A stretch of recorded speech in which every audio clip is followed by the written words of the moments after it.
These were the years in which the protest movements in Czechoslovakia, the Charter 77 manifesto conceived by Havel and his friends, began to reverberate across the borders of the socialist bloc.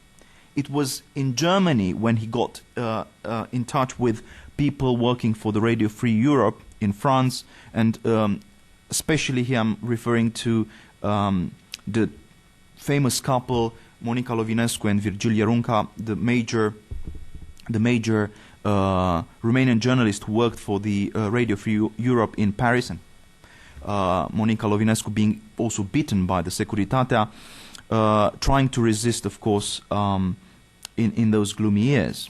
Now, upon his return back home, Andrei Pleșu and Gabriel Liceanu and other idealists found that the personality cult of Nicolae Ceausescu was growing stronger.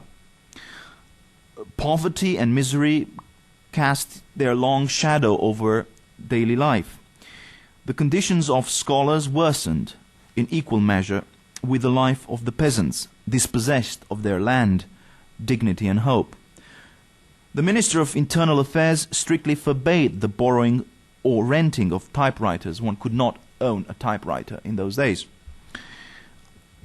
On March 6, 1983, President Ronald Reagan proposed the suspension of the most favored nation status, which had been previously applied to socialist Romania.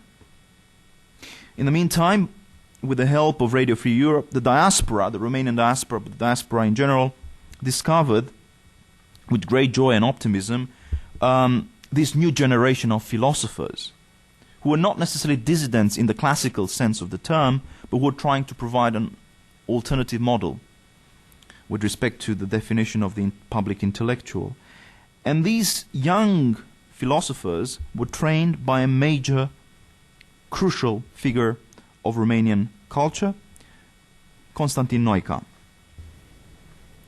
who was arguably the greatest Romanian philosopher of the 20th century.